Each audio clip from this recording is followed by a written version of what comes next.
When you swipe your credit card and earn 5% cash back, it feels like free money. You didn't do anything special, you didn't work extra hours, you just tapped a card, bought groceries, and suddenly, you've got enough points for a free flight to Cancun.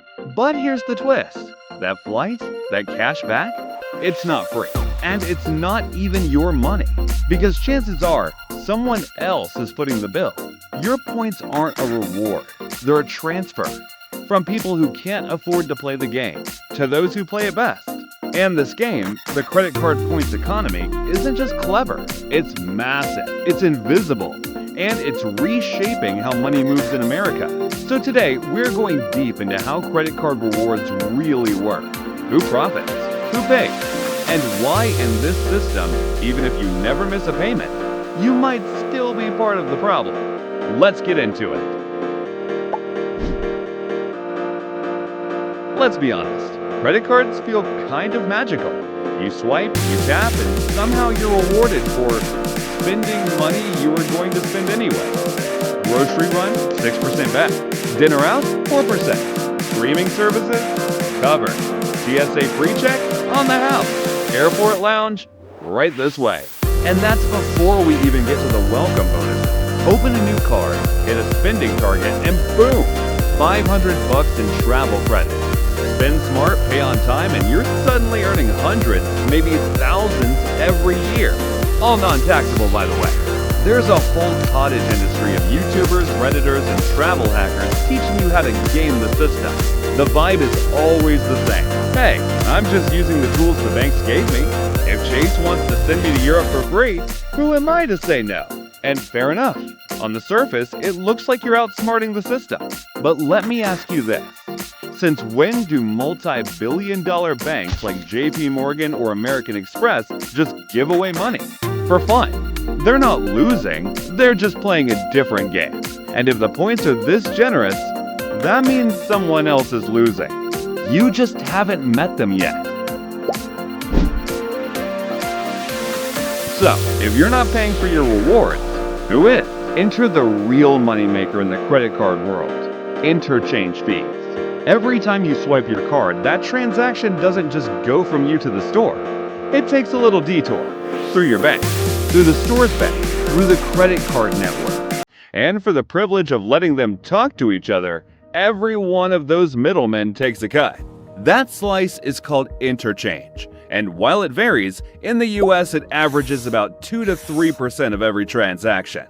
That might not sound like much, but now multiply that by every single purchase happening across America. Groceries, gas, plane tickets, coffee, sneakers, rent payments. In 2008, Home Depot spent more on interchange fees than it did on healthcare for 300,000 employees. Let that sink in. And here's the kicker. Even if you pay your credit card off in full every single month, Chase and Amex still make money off you because they're taking a piece of the merchant sale every time you swipe. You get 2% cash back on groceries, Chase gets 2% cash back on everyone's groceries. They don't need you to carry a balance. They don't need you to pay interest. They just need you to use the card and let that sweet, sweet interchange roll in.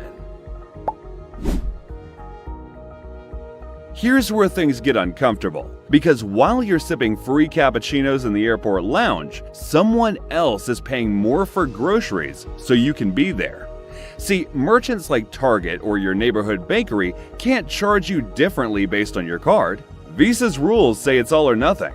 They have to take every Visa card, even the ultra premium one that costs them more. So what do? They raise prices for everyone. And because those prices are baked into the cost of goods, the people not using credit cards, people paying with cash or debit, end up subsidizing your points, your miles, your upgrades. Households making less than $25,000 a year use credit for less than 5% of their spending.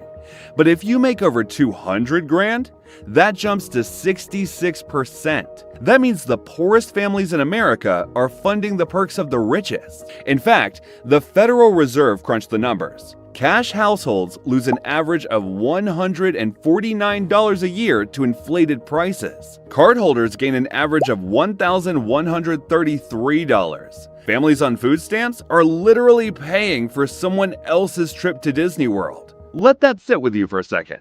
Because in the credit card economy, you don't see who you're taking from, but that doesn't mean you aren't.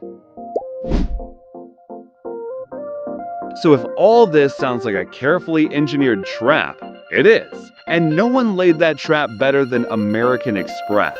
While Visa and MasterCard were busy playing nice with merchants, keeping fees lower to stay universally accepted, Amex took a different route. They raised their interchange fees, then used that extra money to offer bigger, flashier rewards. And it worked. Those better perks attracted wealthier customers. Wealthier customers spent more money. More spending meant more interchange. It became a perfect feedback loop. That loop built the now iconic Amex Platinum Card, a $695 annual fee, lounge access, hotel upgrades, Uber credits, gym memberships. It's a card so packed with perks, it looks like a deal if you spend like a CEO. Chase had no choice but to copy the playbook, launching the Sapphire Reserve at $55 a year. And suddenly, rewards weren't just generous, they became a status symbol. But here's the problem. These perks don't actually create more spending. They just attract the kind of person who already spends a lot. It's not that the card makes people splurge at high-end gyms like Equinox. It's that people who can go to Equinox are exactly who Amex wants. The result? Stores like Target and Home Depot are quietly helping cover the cost of luxury gyms, airport bars, and Disney Plus subscriptions, all so they can keep access to the big spenders. They're not stimulating more sales, they're just paying a toll to get to the richest customers. Now, you might be wondering, wait, does this happen everywhere? Not even close. What we just described only exists in America. The average American holds almost 4 credit cards. In France, it's less than 1/3 of a card per person. Why? Simple. Regulation. Back in 2015, the European Union capped interchange fees at just 0.3%. And poof, there went the profit margins for all those flashy reward programs. The same Amex Gold card that gets you 4 points per dollar at restaurants in the US, in the Netherlands, it's just a card. No perks, no points, no lounge. And guess what? People barely use them. We've seen this in the US too. After the 2008 crash, Congress capped interchange on debit cards. That's why your debit card doesn't offer lounge access or travel insurance. But credit cards? They were left untouched. Why? Because most Americans love their points. They think they're winning. And that illusion? It's powerful enough to block any serious political reform. Here's the part no one talks about. Credit card rewards are marketed like a game, but in reality, they're a tax.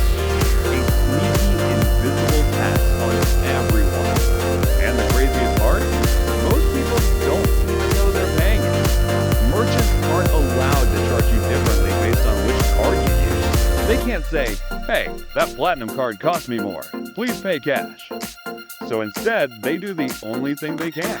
They raise prices for everyone, baking interchange costs into every donut, every gallon of milk, every bag of dog food. That means cash payers, debit users, and low-income families are helping fund perks they don't get to enjoy.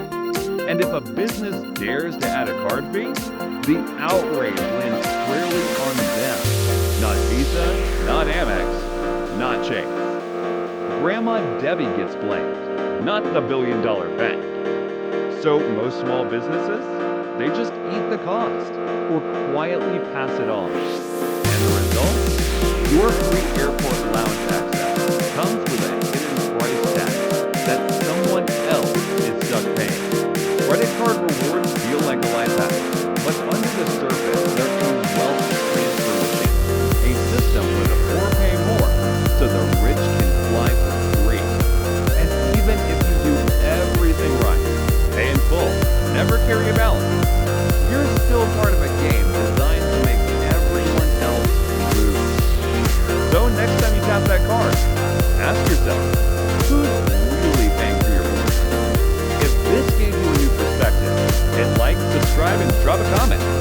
Have you ever thought about credit card rewards this way? And if you want to follow up on how Visa